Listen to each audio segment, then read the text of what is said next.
Episode 56, BI. Maine. A Maine member of Residents Against Wood Smoke Emission Particulates wrote recently that he has cataracts. I also was told I had cataracts a few years ago, but then a few years later another optometrist told me that I didn't. I use air purifiers constantly and am very careful to go outside into my yard only when I feel it is safer, in order to guard against cataracts. The Maine resident wrote that Maine legislature poised to pass constitutional right to clean air and water. General in scope. Makes common law rights more visible.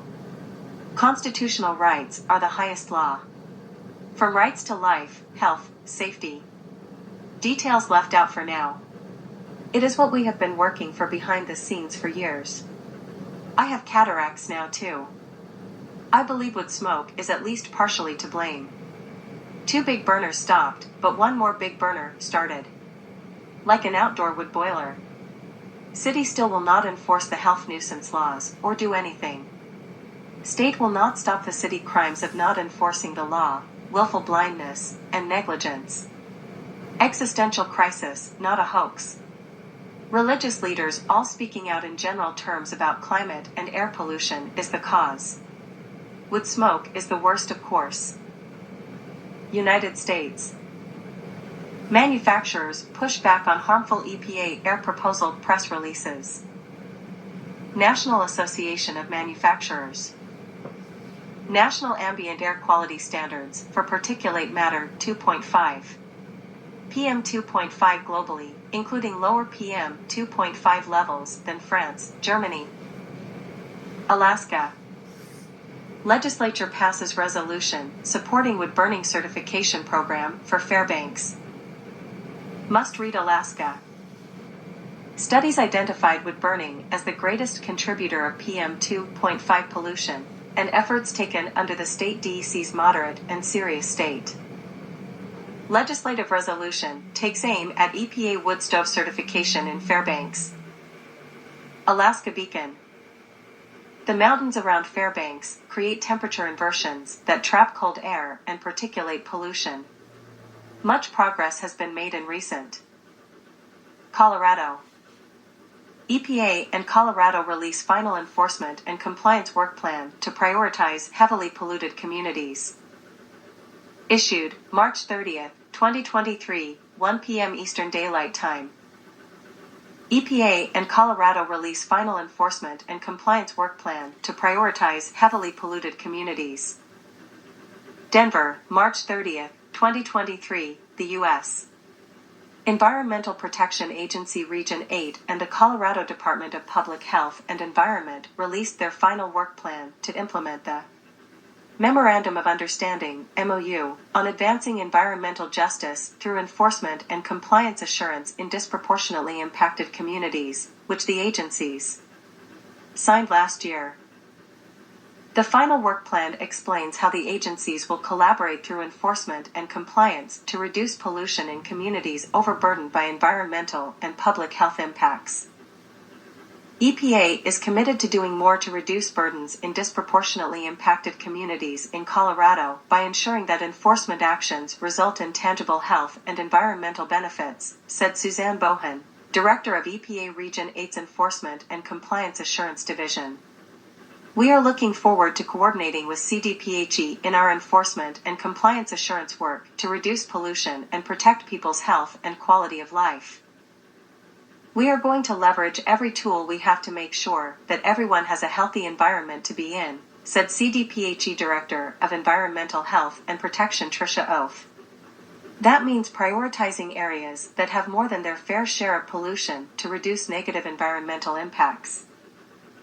The focus areas of the final work plan include strategically targeting inspections in disproportionately impacted communities, collaborating with state, local, and federal partners on enforcement and compliance assurance actions to reduce pollution burdens, creating equitable opportunities for communities across Colorado to learn and engage with us about enforcement and compliance issues.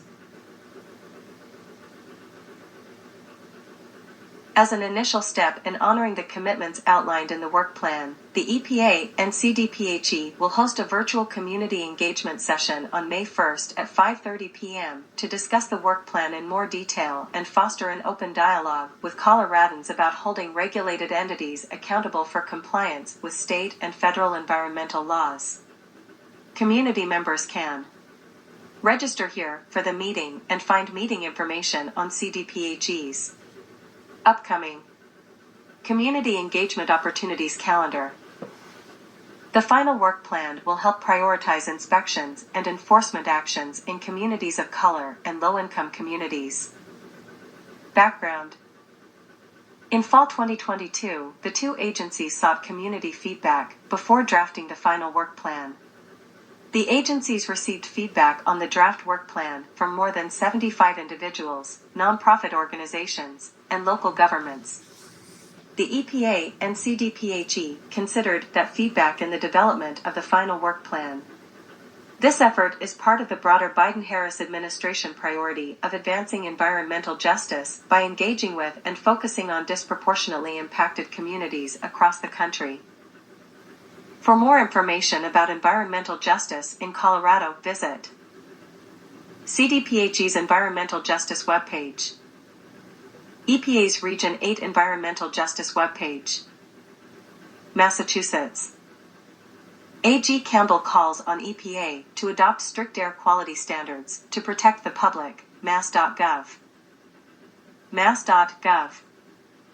Fine particulate matter, particles that are less than 2.5 microns in diameter, PM 2.5, is the largest environmental health risk factor in the Michigan. Ann Arbor. City of Ann Arbor implements new air quality monitoring technology. The Michigan Daily. The Michigan Daily.